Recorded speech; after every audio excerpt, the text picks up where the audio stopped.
Good day, everybody. Great to have you here, and welcome to Small Biz Aid Live, Track 2, our afternoon sessions. My name is Dave Walker. I'm the founder and CEO of the B2SMB Institute, which is one of your co-creators, co-sponsors, co-managers of this event. And I am excited because for the first time today, I get to step out behind the curtain and actually be a moderator, be someone who has a conversation with one of these incredible experts. And we've had some amazing ones in the 4 sessions that we had this morning. So just a quick couple of housekeeping things. If you have questions along the way, please embed them into the Q&A section of your presentation. You'll see it. And we'll be happy to kind of take those as best we can. Forewarned, we've got a lot of attendees. We may not get to all questions or right when you ask the question, but we'll try to get everything answered when we make a hard stop at 55 after the hour. And we'll also be posting some of the links to the Alignable small business groups that are kind of associated with these sessions, and encourage you guys to access those as well. So without further ado, my pleasure to introduce John Lawson. John, welcome. Hey, thanks. Let me ask you a question. So right now, do you see these slides? I see these slides. You see the slides, but you see the side panel also, right? Yes. Over here. Yeah. Okay. So let me do this, and I'm just going to try to zoom you guys in a little bit. Fit slide, blah, blah, blah, because I think I'm going to keep the panels up at times. Okay. But for now, don't worry. All right. So do I just go? You can just go. Yes, you can. Because you're gonna cover just the subject, a primer on e-commerce. I'm actually interested to hear this myself because Cool. I've certainly read a lot about e-commerce, and I feel like I know a lot about e-commerce, but I'm not sure that I know it at the level of a John Lawson. So I am very appreciative of you doing this. So Well, go this should for be it. fun. This should be fun. All right. Let's get into it. I call this e-commerce 10101. And I just figured that if you add 1010, you get the binary meaning of it. Yeah. Anyway. All right. So my 3 objectives today is to help you identify the e-commerce opportunity for you and for your business, help you to evaluate if your e-commerce model is the best model to fit your needs, and then finally to eliminate some of the myths that are out there around e-commerce. So let's get it out of the way right now. Amazon is the gorilla in the room. Amazon is more than 50% of e-commerce pretty much on any given day, and probably 60% of the e-commerce in fourth quarter. And it's because of this thing. It's Amazon Prime. And if we were live, I would ask you, since we're not live, to put it in the chat. How many of you are Amazon Prime members? Just say, if you're an Amazon Prime member, put in chat that yes. Just say yes. And you can see, just by asking anybody these questions in a group of people, probably 80% of the people are Amazon Prime members. As a matter of fact, there are currently 150 million Amazon Prime subscribers. That's an incredible number when you think that there are only 330 million people in this country. Nearly half of them are Prime subscribers, and that is a whole lot of people. So let's just think about this, man. Amazon is sucking up a lot of air.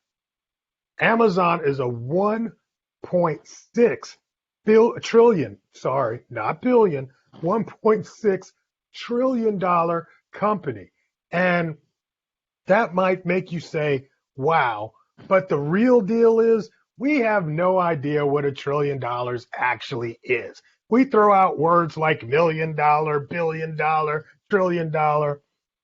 but the concept of $1 trillion is hard to imagine. So let me help you with that. This is what $1 trillion looks like. Massive. Yes?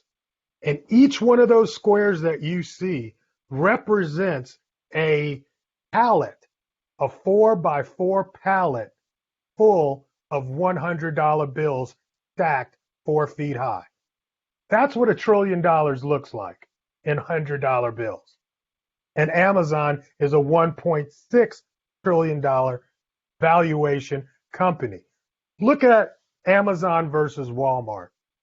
And this is the first 17 years of Amazon versus the first 17 years of Walmart. Walmart started in 1968. Amazon started in 1996, right? They're about 30 years apart from when they started. But look at the growth rate of just those first 17 years of Amazon versus Walmart. And then let's go back to the $1.64 trillion of Amazon versus the $401 billion valuation of Walmart. Just look at the difference in size of Amazon versus Walmart in valuation. Now let's add the second biggest retailer on the planet, which is Costco. That's $1.664 billion. And then the next one is CVS. And then the next one is Target. And just for, grins, let's throw in the next biggest, which is Best Buy. Amazon is nearly double the size of its next 5 competitors. I don't know, when you look at the size, the scope, the reach of Amazon, it's a gorilla. It's a beast. And I know we talk to a lot of small business owners and you're like, well, how do I compete with Amazon? And you know what I tell them? I'm like, you don't. You don't compete with Amazon. That's like playing pee-wee football and trying to compete with the Super Bowl champion. It's ridiculous. Don't ever look at that as your competitor. They're in a whole nother league. We are trying to pick up the leftovers. We're fighting over the other part, the other 40, 50% of e-commerce, which is huge, right? But Amazon's going to be Amazon and let the Walmarts and the CVS and Costco's of the world, they're the ones that are playing in that field. We're not even in the ballpark. We're not even in the parking lot. This is the realistic nature of Amazon in the room. So we've gotten that part out of the way. Let me just tell you who I am. Who is this guy? You're probably asking. John Lawson. Why are we listening to him? And okay, fair enough. Yes, I am an eBay Platinum Power seller. I'm top rated Amazon third party seller. I was one of the founding advisors for Cabbage, which is a financial fintech that was just sold to American Express. So that was cashed out. We got cashed out on that one. Some of my past clients that I've worked with are Score, ShipStation, and Stamps, both individually and when they became one entity. UPS, FedEx, American Express, Amazon, eBay, plus a lot of the Fortune 5,000 companies. I'm rated as a top SMB influencer. And the last bullet point is probably my most important, is yes, I am a high school dropout. And I think that is something I'm coming to grips with as I get on, stages and start teaching and training. It's been one of the things that I was never embraced. But one day I was talking to a small business owner, and I happened to mention my high school years. He's like, yeah, me too. And I put a post out, and it was amazing to me that a lot of people out here didn't complete high school. And I know why I didn't complete high school. Part of the reason was because I was an entrepreneur. And everything I was being taught in especially high school. It's like, I get it. Elementary school is one thing, primary school, another. But high school, it's all about career and directive. And I wasn't trying to follow the path of those that were not entrepreneurial. And my entrepreneurial spirit was just getting killed by, my high school indoctrination. And it was interesting as I started talking to other entrepreneurs how some of us did struggle in those kind of classrooms environment, whether it be high school, college, post grad, all of that kind of stuff. It's something that was just in me that had to get out. And of course, on that pathway, I did a lot of things right, but more important, I did a lot of things wrong. And it is the things that I discovered the hard way that today you're going to get a cheat sheet on and learn the easy way if you just pay some attention and implement these strategies that I'm going to give to you. Now, here's the deal. How I got started in e-commerce is a friend of mine came to me and said, we should flip this house. And he showed me a very dilapidated house. And he and I put together a strategy. I was going to be the credit person.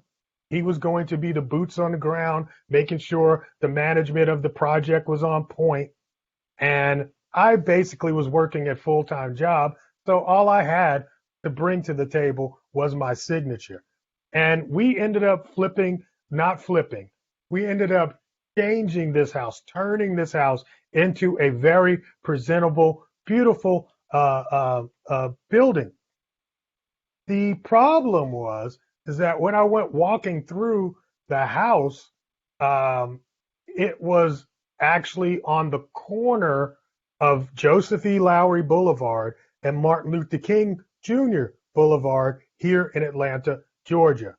And if you are not aware of this area, I will just give you some insight that if you are on the corner of two African American Black civil rights leaders in any given major city, you might not be in the best area. And this was not the best area. So the building pictures that I showed you, these are not pre flipping and redesign. These were post pictures. They came in and stole the HVAC system.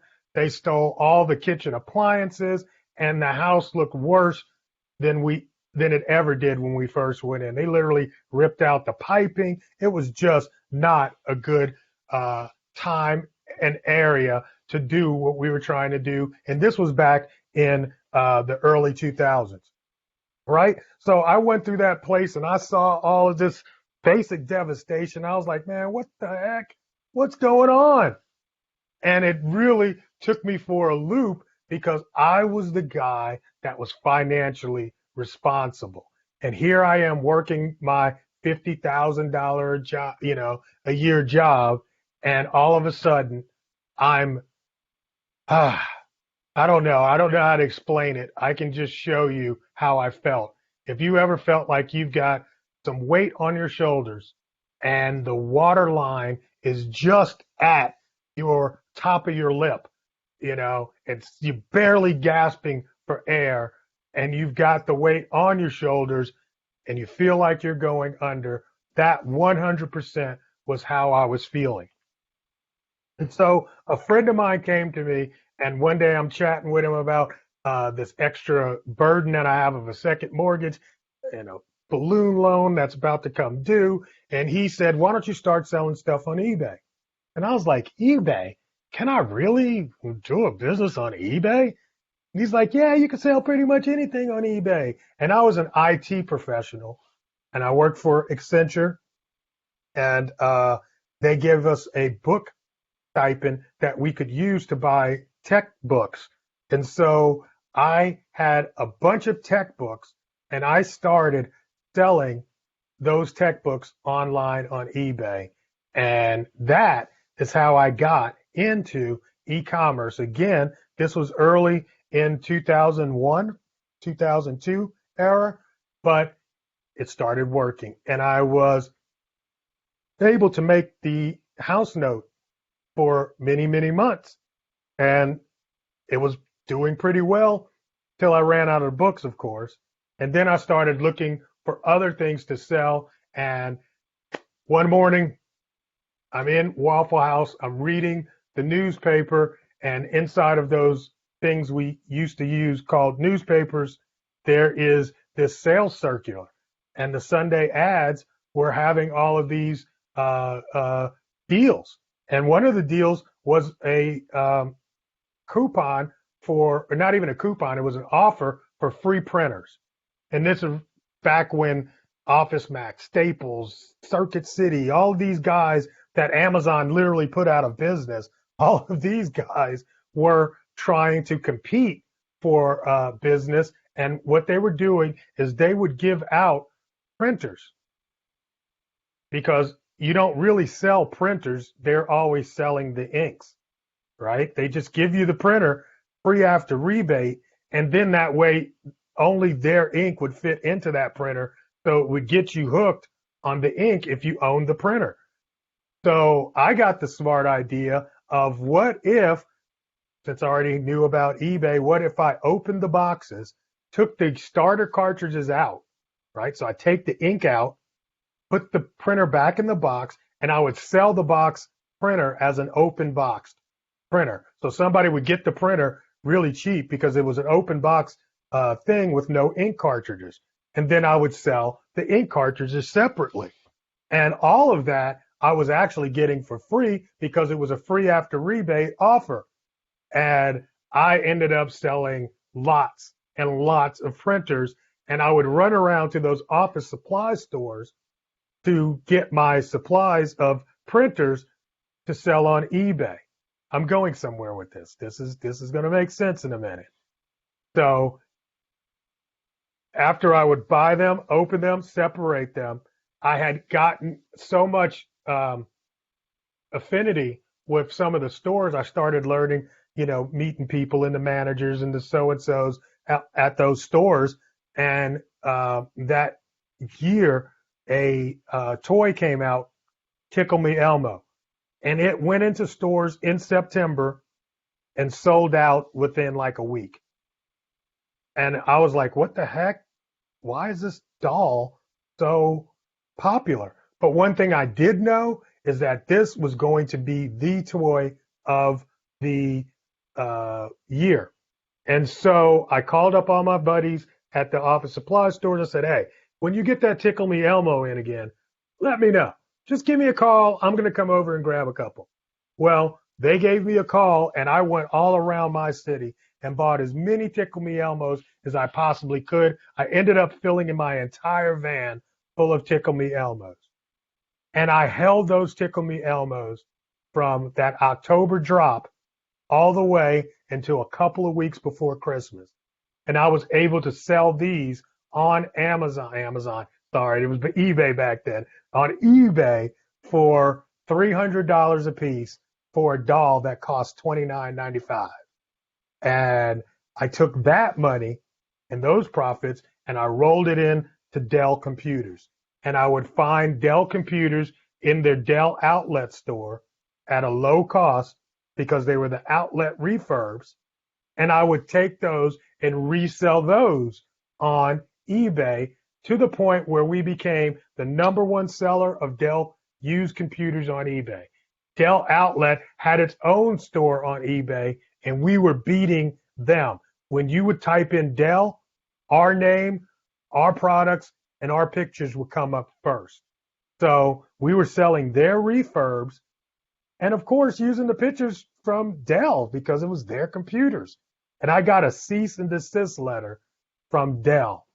And literally, they had PayPal shut me down because I was using their images, which is ridiculous because I'm selling their computer that I bought from their store. So they got me a little bit heated. And this is my living room or my dining room where all the Dell computers were. They got me so heated with the Dell issue that I took my Dells and I pulled them out of the box, took my own pictures, And because we were number one and I was really kind of angry at Dell, I decided I was going to kind of deface the picture. So anytime somebody would type in Dell, they would get a scantily clad woman along with their Dell computer pictures. And that was me trying to get back at Dell. What ended up actually happening is our buy it now price increased by 30% simply because I put this woman in front. Can't explain it other than, sex sells. And, even to this day, I'm still mad at Dell for pulling that stunt on me, but it actually helped propel my business into e-commerce. And that is how we ended up actually being invited to Amazon's third-party program in its beta back in 2005. So I've been doing e-commerce for 20 plus years, 21 plus years at this point. And that's why I'm here with you today. Okay. So let's talk about how e-com in these 20 years has taken over the world and really had massive growth in 2020. Because if you look at this chart right here, the fourth quarter saw a 155% increase year over year in the average order volume from November through December. It's absolutely insane what happened because of the pandemic, and nobody, could have anticipated that we would run into this pandemic. But what the pandemic ended up doing for e-commerce is it accelerated what was supposed to happen in 5 years, ended up happening in 1. So we said 162% increase year over year in order volume. So we had 155% increase in the order value, but the volume of orders increased by 162% last year. 55 to 60% of all November orders. Check this out. All November orders were done in the first 2 weeks of November. So that's before Black Friday even started, right? So no longer, and I believe Black Friday is basically over. We're having, Black Novembers now, all right? The Christmas season used to start on Thanksgiving. Now it starts the day after Halloween, November 1. That's when Christmas shopping starts. So remember that, especially for this year. Get your stuff ready, get it ready early, because half of the sales are actually happening the first 2 weeks of November. All right. The average order volume tripled between Black Friday and Cyber Monday. Insane amounts. But of course, we were stuck in the house, so e-commerce was the benefactor of that. So what is e-commerce? It stands for electronic commerce. Electronic commerce. It's one of the fastest growing segments of our economy. And that was before 2020. And will continue to grow at amazing pace even going forward. Why? Because people have now become acclimated to the idea of e-commerce. Even people like my mother would never put her credit card online. She's an 80-year-old woman, and she was like, no, I'll just go to the store. I'm never. But that all changed in 2020 because she couldn't go out and go to the store, right? So she had to put her thing online, and then she's seen the benefit of doing e-commerce. So don't expect e-commerce growth to slow. Now, the pace, we're not going to keep tripling, but the pace of e-commerce is going to keep growing. All right. The thing what people don't understand or really don't think about is that e-commerce includes all things that can be bought electronically. That includes the hard goods, which are, the TVs and the little gadgets that you got around and you buy from Amazon all the time. But that also includes streaming video. That's moving. Even educational learning products. All of that is under electronic commerce. So e-commerce is a huge, huge opportunity. Next thing you want to know or you want to ask is, what should you sell? Well, that's a good question. How do you find products to sell? I'm going to give you the magical product finding system. Are you ready for that? Yeah? All right. There is no magic product finding system. It's just, I know you want to wave a magic wand. People come up to me and say, tell me, what should I sell, John? I can't tell you because there's so much out here. But if you would have told me that, somebody could sell air filters on eBay and turn that into a multi-million-dollar business doing over $100,000 a month, I'd have been like, you're crazy. It's just an air filter. So you never know. But one thing that you do want to check off in terms of your checklist of things to do is you want to solve a customer pain point. That's a great way to find the magic product. You want to appeal to enthusiastic hobbyists.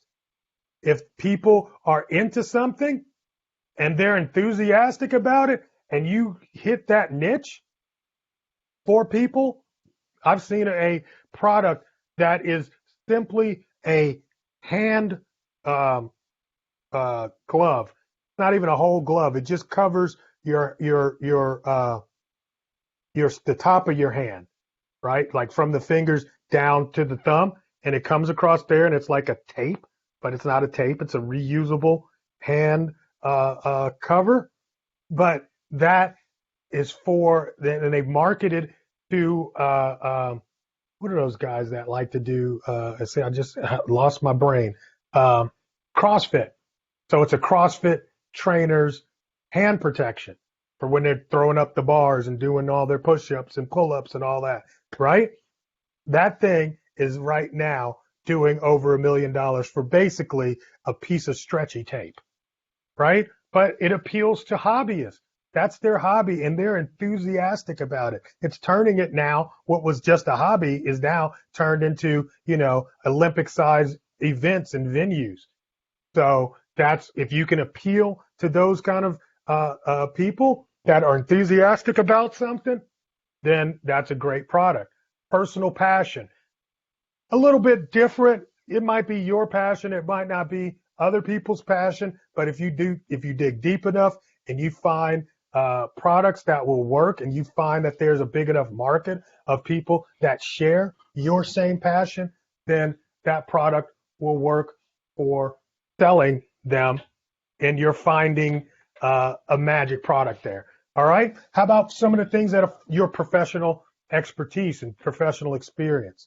Because you were in this field, maybe you were in some laboratory field and you recognize that there's a whole lot of need for these specific products that you could actually sell, you can get at wholesale and resell.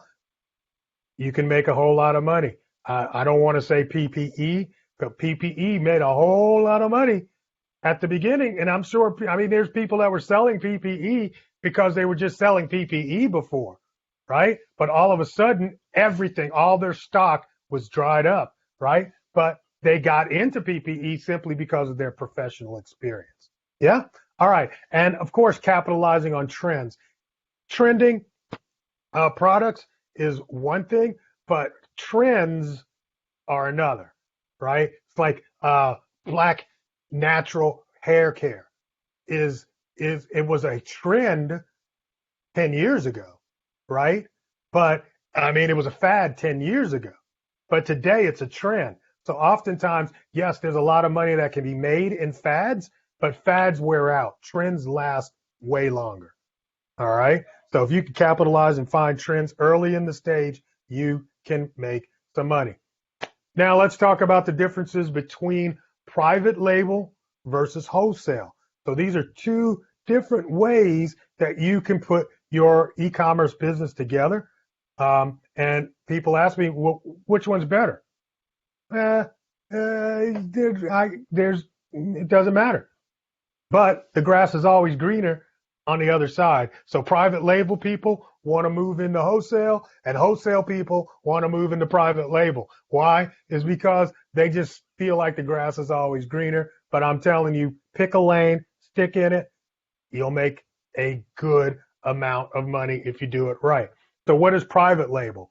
Private label is a product that is manufactured by third party, manufacturers, but sold under a brand name. So this is where you can put your name on a product that's manufactured by somebody else. That's a private label. Not to be confused, but very similar to white labels. And this is a differencing chart just to show you the differences between private label versus white label. So private labels are manufactured solely for that wholesaler. You go to a factory and you get them to make you a product.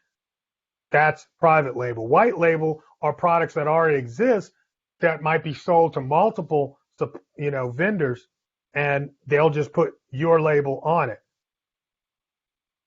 With the private label, you create your own brand. The other side on the white labels, the product's already there, and you're just putting your imagery on top.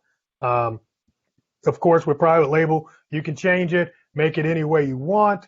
White label could have high profit margins because you're spending less on the development and the marketing expenses to get it to the market. So that's a little bit different. And other than that, there's just some other things on that chart. But those are the main differences between a private label and a white label. All right. When it comes to dealing with private label, here's your checklist. You want people that are specializing in that product. It's one thing to have, a all-around manufacturer, but if you can find manufacturers that specialize in the product that you want, you're going to have a better opportunity with those guys because they're going to have deeper understanding of the industry. Competitive pricing. You definitely go out and compare prices. It's just because you found one, if you find one, there's at least 10 more that are doing the exact same thing when it comes to the manufacturing and the ability to manufacture your product. Product quality, absolutely important. Don't cut cost and cut corners on product quality because I think in the long run, when you're trying to really build that brand, this is going to be what's going to be your differentiator. Reliable delivery. I want you to be able to do it when you say you're going to do it. Low defect rates. I don't want to spend a whole lot of time sending products back because they were not done the right way. So you really want to talk to them about that. And no matter what, always get samples. Samples, samples, samples before you ever put money down. Okay? And of course, you're going to pay for the samples, but I'm saying before you put the hard money down, get samples first, get that okayed, make sure that the reliability was there, the durability of the product is there, the quality you want, all of those things before you go to press. Because once you go to press, it's darn near impossible to get it back. Go back. If you do go back, it costs a lot of money. All right. What is wholesale? Wholesale is a manufacturer that normally creates the product and then sells it to a wholesaler. And then the wholesaler sells it to you. So let's say you go to like ASD show. Most of the people at the ASD show are distributors. They are distributing products that they got from manufacturers and they sell that to you. And then you might be the retailer or you might just be a local distributor and sell it to other retailers. All right. So you can either be a distributor of that thing that's being distributed, or you can be the end retailer that sells it right on to the customer. All right. That's the difference of what wholesale is. And there's opportunity if you can get the manufacturer, to go direct to you. That's basically private label. So that's the difference. All right. So when it comes to dealing with wholesalers, here are your checklists. Make sure that the price points work. In e-commerce, you don't want to pay any more than, let's say, 20 to 25% of the retail price of the product. And that's because you are going to have a lot of other expenses when it comes to marketing, customer support, shipping, advertising, creating the content around the products. All of this is going to take another third of the price of the product. So if you limit your pricing over here to 25%, maybe up to 30%, right? Then you figure a third of that, another third is going to go to the marketing, which will leave about 30% for you in terms of, profits, take home profit. All right. So make sure the price points work. Reliability and delivery, of course, again, is key. I've had really great products that sold very well from wholesalers, and 2 months later they're like, we're out. Like, what are you're out? I mean, come on, bro. This is we rolling now. And they're out. It won't be back for 6 months. That's a problem. So you want to talk about that in terms of how they are going to have reliable inventory to sustain your growth. Good customer service. I need somebody I can talk to when things go wrong. Good understanding of the products in their markets. That's one good part about having a wholesaler that you can work with, is they have understanding, because oftentimes they sell to other retailers. So they can give you ideas on how to sell the product they're selling to you. And also they can make recommendations on other products that you might want to carry to help profitability, because they understand the market. And it never hurts to ask if they drop ship or no. They might say yes. So that's an optional thing too. All right. Top 20 categories, or not top 20, these are top 10 categories for 2021. Men's beauty. I know, a big emerging market.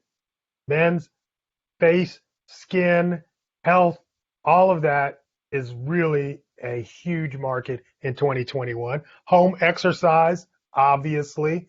I think a lot of people are investing in their home gyms and not going to collective gyms as much. So home exercise and just exercise in general is a trend that's growing.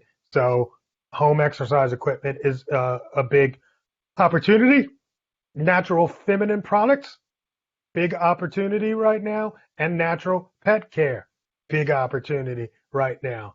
Disinfectants, obviously, still coming out of 2021, but even going into 2020, going into 2020, disinfecting products were still on the rise, but it definitely leapfrogged a few years thanks to COVID. Okay. Home storage solutions, kitchen towels, bike saddles. Bike saddles, again, something that I don't think anybody was expecting the rise in bicycle purchases of 2020, right? Even with, COVID, I think a lot of bicycle people, just in general, thought that, in terms of suppliers, thought that there was going to have a hit to their market, as people stayed home. But no, people started riding their bikes way more. And of course, you want to customize, you're going to need replacement parts. So bike saddles is one of those. Needlecraft patterns and natural hair products. Those are the top 10, according to me, that I'm seeing that are actually burgeoning in this area. All right. Next, you want to do some spying. Competitive research is the way that you can evaluate your product's potentials. Or if you already have your product, spying and doing competitive research is a great way to learn how to sell more. And that's what we all want to do. All right. So you got to understand, why do people shop online? The number one reason people shop online is for convenience. It's available to them anytime they want, on any device that they want, from where they happen to be. So if you haven't really optimized for that mobile device.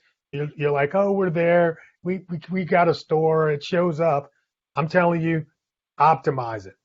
Make it stupid simple for people to shop and find with a mobile device. Mobile is the computer of choice when it comes to buying online now. All right. The next reason is price related. They're able to compare pricing, right? Very simple.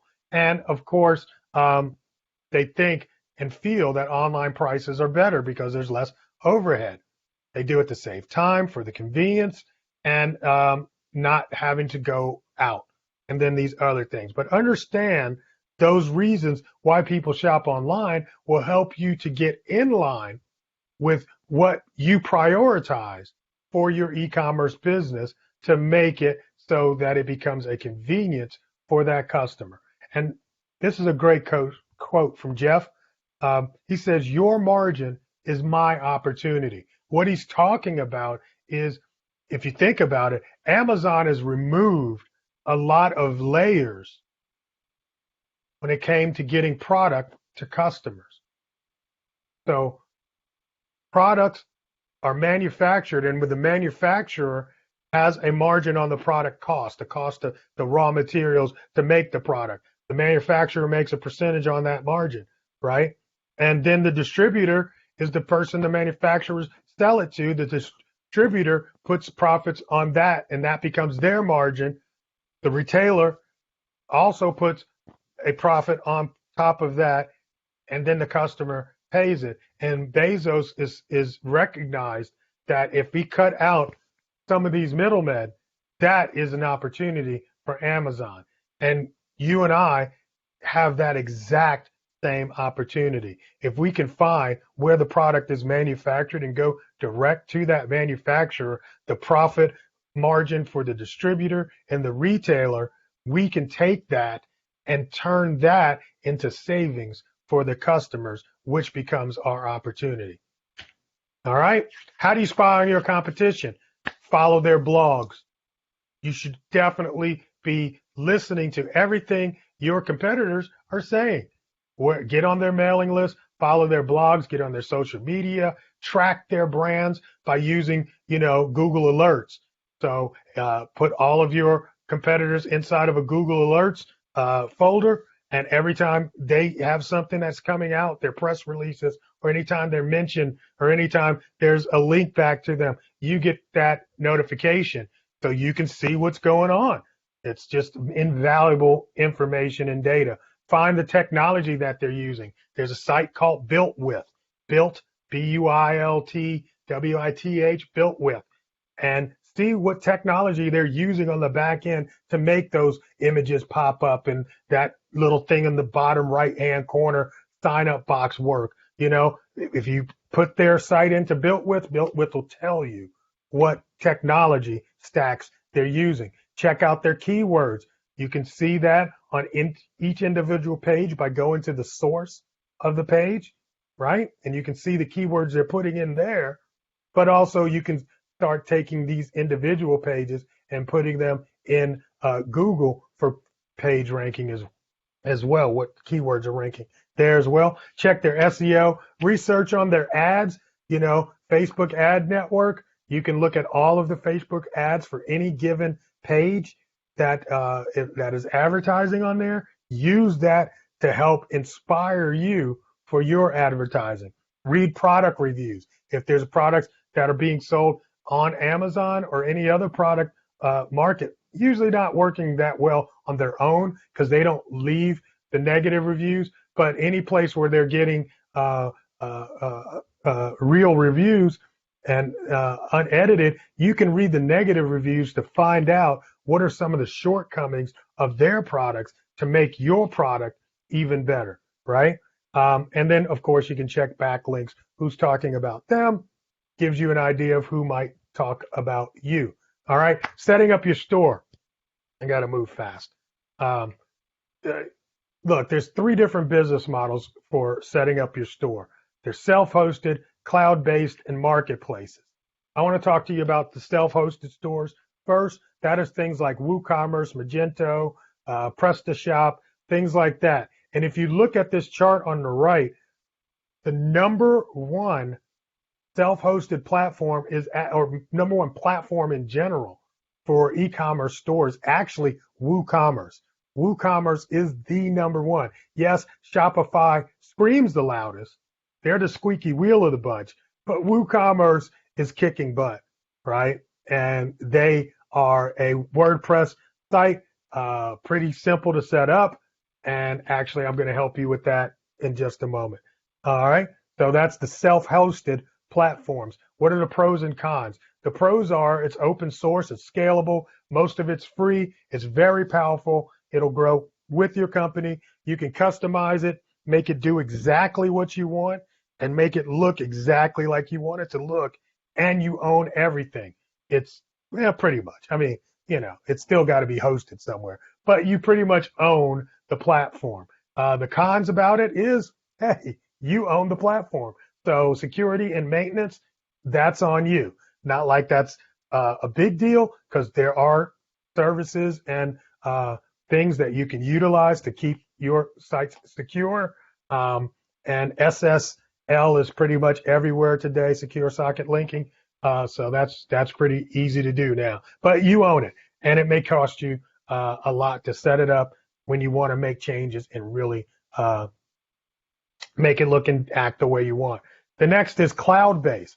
Now, cloud-based stores, those are things like Shopify, BigCommerce, Squarespace, BigCartel. The pros, there's no hosting, no installation, and no upgrades necessary, because all of that comes with the fees that you pay to be on these cloud platforms. It's got very low security risk, right? Because, of course, it's taken care of for you by the platform. It usually has a lot of templates and features that'll help you get started very quickly, and it's easy to scale and integrate into your current mix right now of what you're doing. The cons is you don't own the store.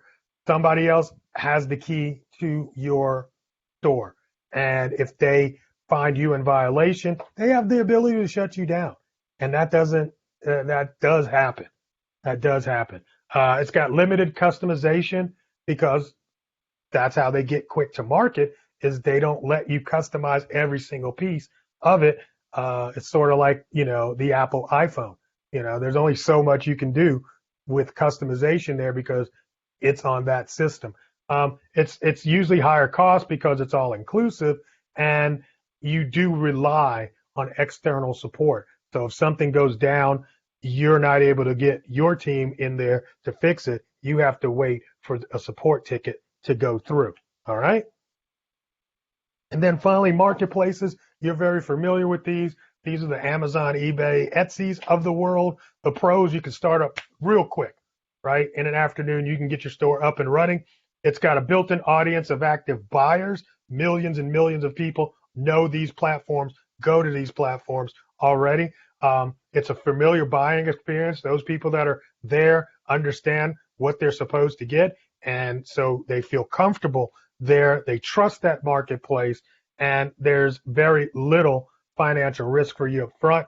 The cons, it's extremely competitive, and you don't own the customer, and there's no control over that buyer experience.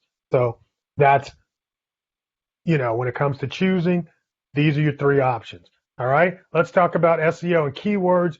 32% of shoppers head to Google when they are ready to make their purchase. 32% of shoppers head when they're ready. That's why, when they're ready to make purchases. That is people with the intent to buy. And you want to make sure that you show up. How do you show up for those people? Well, you need to do keyword research, and you do that by creating a targeted list of intent-based keywords. And once you have those keywords, they're usually short tail. Like if I say, I sell men's beauty product. Okay, well, that's a short tail keyword. But if I sell men's face cleaner for 50 and older, that's a long tail keyword. See what I'm saying? So what you want to do is take your short tail keywords, find your long tail keywords. How do you do that? You can use Google Keyword Planner, which is a free tool, but you got to set yourself up on the Google marketing platform, but the tool is free. It's actually free to set it up. They're just going to take a credit card just to get you started, but they're not going to charge you anything. All right. But you can also take the short tail keywords and put them in a Google search. And what they've got in Google search is automatic fill in, right? So you start typing, you've known that. You start typing a word, and all of a sudden the thing you're filling in for pops up, and you just pick that. Well, if you just let it go all the way out, it'll give you 10 recommendations. Those 10 recommendations are actually things that people type in. And the reason why they're, yes. I'm sorry, apologies for interrupting, but we have 2 minutes till our hard stop. Okay, cool. And so, yeah, we're almost done. And so you got to use tools. I started use tools. So use that Google to find those keywords. And you can use tools like SEMrush for content ideas. All right. And finally, do you need more traffic? Everybody thinks they need more traffic, but you probably don't need more traffic. What you need is to be able to convert traffic better. And this part right here, I'm not going to be able to go through because I've taken so much time running my mouth, but hopefully you've gotten enough about it. But you understand there's 3 types of traffic. There's paid traffic, earned traffic, and owned traffic. And the money is actually in the list of the owned traffic. So you want to get people that are paid traffic to buy something or at least sign up so that you can reach back out to them and retarget them and get them on your email list. All right. So let me go through these. Get you to this part, which is the meat where the rubber hits the road. If you want to create your own store, I've got this ecommfromscratch.com. It's absolutely free. It's me showing you exactly how to build your own WooCommerce store for free. All right. And I mean, it's a fully functional, absolutely customized look, all the stuff you need, no tech skills involved. If you just go to Ecom from Scratch, you'll get that. Also, if you want today's slides, especially the last little portion that I skipped over, you can get that if you go there too, right? Did I say that? Yeah. Get the copy of those slides. ECOMMFromScratch.com. You'll get the slide deck. You'll get the free training. And I appreciate your time. And if you need anything from me, you can always contact me. I'm John at colderice.com. And I'll be around, I think, at 5 o'clock for another panel session where you can ask me any questions from this session. You will be. And thank you very much, John. Unfortunately, we have to rush to the end here because we've got other sessions that are lined up right behind this. Yep. But thanks very much for doing it. It's much, much appreciated. For those of you who want to stick around for the next session, it's relatively easy. All you have to do is just stay where you are. And you will be invited into the next session that starts in 5 minutes. So thank you again, John, very, very much. Look forward to seeing you again soon, buddy. Thanks, man. All righty. Bye.